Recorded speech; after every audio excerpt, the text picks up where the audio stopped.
দেগঙ্গায় ISF নেতার বাড়ির সামনে থেকে উদ্ধার হলো তাজা বোমা। গোবর্ধনপুর এলাকায় আইএসএফ এর অঞ্চল সম্পাদক হাবিবুল রহমানের বাড়ির সামনে উদ্ধার হয়েছে এই বোমা। আইএসএফ করে তাই ভয় দেখাতে বোমা রেখেছে তৃণমূল, অভিযোগ করছেন হাবিবুল। নিজেরাই বোমা বাড়ির সামনে রেখে অন্যকে দোষারোপ করছে আইএসএফ, পাল্টা আবার তৃণমূল। বোমা উদ্ধার করে নিয়ে গিয়েছে দেগঙ্গা থানার পুলিশ।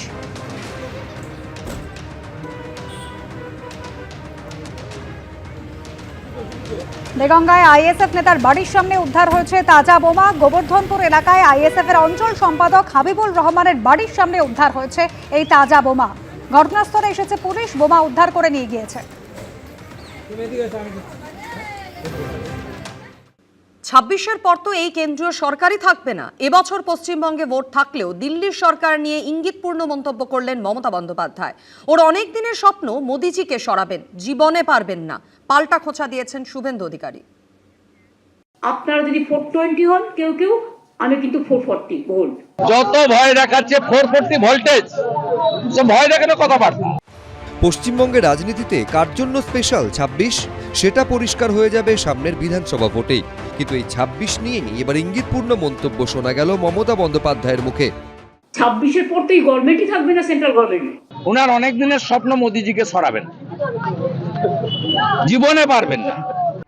ইতিমধ্যে এসআইআর বিরোধিতার সুরকে পশ্চিমবঙ্গ থেকে দিল্লি অবধি নিয়ে গেছেন মমতা বন্দ্যোপাধ্যায়। তাৎপর্যপূর্ণভাবে এবার তার মুখে শোনা গেল বিশ্বব্যাপী প্রচারের কথা। অনেক ঘটনা ঘটে গেছে ইতিমধ্যে, আমরা কিন্তু এখনো মুখ খুলিনি, ভদ্রতা করেছি, পার্লামেন্টও চালাতে দিয়েছি। আমায় আঘাত করলে কিন্তু আমি প্রত্যাঘাত করি। ইন্ডিয়া এই ডেমোক্রেটিক সেটআপ আর ডেমোক্রেটিক কালচার নিয়ে দরকার হলে ওয়ার্ল্ড ওয়াইড আমি প্রচার করব। কদিন আগে বিহারে ভোট হয়েছে, 243-এর মধ্যে 282 বিজেপি পেয়েছে। দিল্লিতে 27 বছর পরে ফজরিওয়াল হেরে গেছে, বিজেপি জিতেছে। এবারে চিটিং তৃণমূল হারবে, বিজেপি জিতবে। বিজেপিকে পশ্চিমবঙ্গে জেতাতে এসআইআর করছে নির্বাচন কমিশন, এই অভিযোগ প্রথম থেকেই তুলে আসছে তৃণমূল। ভোট যখন দোরগোড়ায় তখন এদিন ফের একযোগে কমিশন ও বিজেপিকে নিশানা করলেন মমতা বন্দ্যোপাধ্যায়। চ্যালেঞ্জ করব, যদি ক্ষমতা থাকে জেনুইন ভোটারদের নাম ভোটার লিস্টে তুলে নির্বাচন করুন, ফ্রি অ্যান্ড ফেয়ার।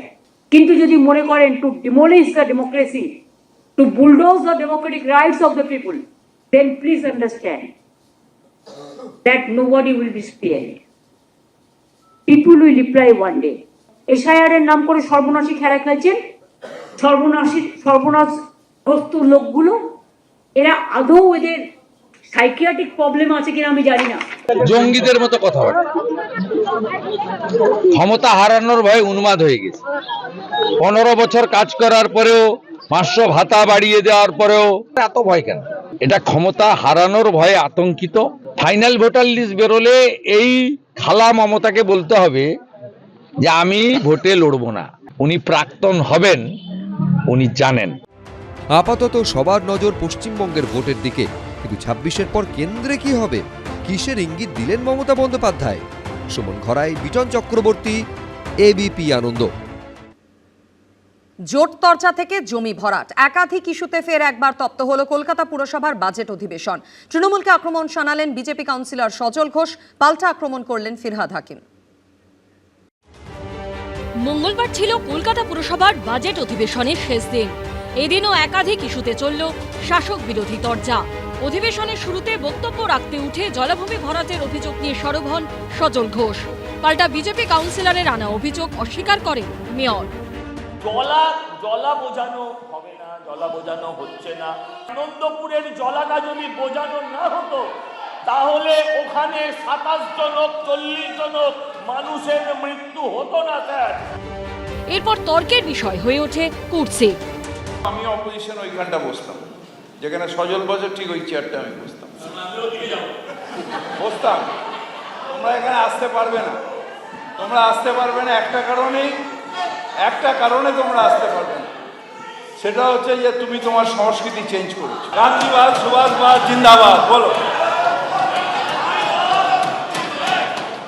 যাই হোক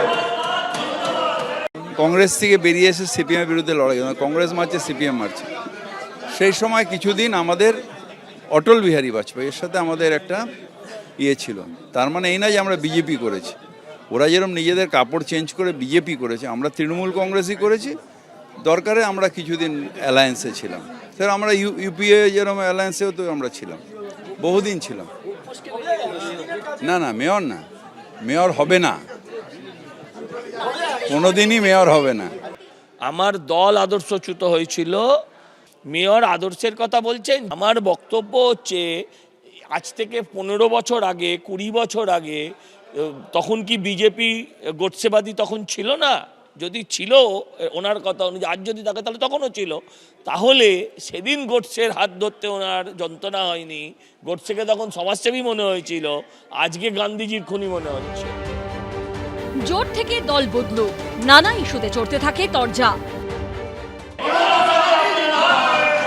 শোনো, কারোর সাথে জয়েন্টলি যাওয়া মানে নিজের আদর্শ ছাড়া নয়, কারোর সাথে জয়েন্টলি যাওয়া মানে নিজের আদর্শ ছাড়া নয়।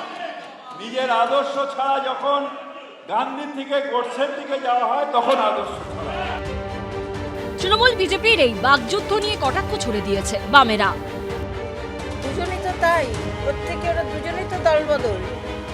মেয়র সাহেবও তো কংগ্রেস ছিলেন, কংগ্রেস থেকে টিএমসি, আর বিজেপিও তাই, সেই অবস্থাটাই হয়েছে। এটা কি বলবো, এটাই হচ্ছে সিস্টেম। মানুষের কাছে প্রকাশ করছে তাদের ভেতরে একটা সামনে লোকালয়ের সামনে দূরত্ব, ভেতরে ঠিকানা। জোট তরজা থেকে জমি ভরাট, একাধিক ইস্যুতে তপ্ত হল কলকাতা পুরসভা। অর্ণব মুখোপাধ্যায়ের রিপোর্ট, এবিপি আনন্দ, কলকাতা। ইচ্ছাকৃতভাবে মামলার জটে আটকে রাখা হয়েছে আরবি সহ 2টি বিষয়ের শিক্ষক নিয়োগ। দ্রুত আইনি জট কাটিয়ে প্যানেল প্রকাশের দাবিতে মঙ্গলবার রাস্তায় নামল মাদ্রাসার আন্দোলনকারী চাকরি প্রার্থীরা। শিয়ালদা থেকে ধর্মতলা পর্যন্ত হলো মিছিল।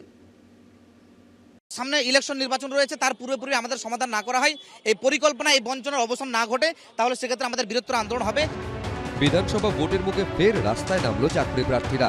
আরবি সহ 2টি বিষয়ে দ্রুত প্যানেল প্রকাশের দাবিতে এদিন মিছিল করল মাদ্রাসার চাকরি প্রার্থীদের সংগঠন all Bengal Arabic foundation. Sealdah থেকে ধর্মতলা পর্যন্ত হলো মিছিল, উঠল দ্রুত প্যানেল প্রকাশের দাবি।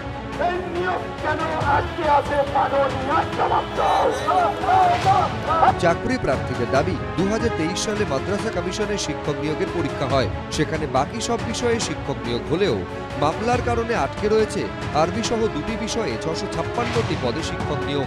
চাকরি প্রার্থীদের অভিযোগ, মাদ্রাসা কমিশনের ভুলেই এই মামলা হয়েছে আদালতে। 2023 সালে পরীক্ষা দিয়েছি, 3 বছর হয়ে গেল। মাদ্রাসায় বিভিন্ন ক্লাসে বিভিন্ন সাবজেক্টের ক্ষেত্রে শিক্ষক নিয়োগ হলেও পরিকল্পিতভাবে অ্যারাবিক এবং অ্যাডভান্স অ্যারাবিকটাকে একেবারে কোর্ট কেসের বাহানা দিয়ে সেটাকে বন্ধ করে রাখা হয়েছে। মাদ্রাসার যেটা ব্যাকবোন, হ্যাঁ, সেই অ্যারাবিক ল্যাঙ্গুয়েজটাকেই পরিকল্পিত বন্ধ করে রাখা হয়েছে। তারই প্রতিবাদে আমরা বহু জায়গায় এসেছি, তারই আজকে একটা খণ্ডচিত্র দেখছি আপনারা।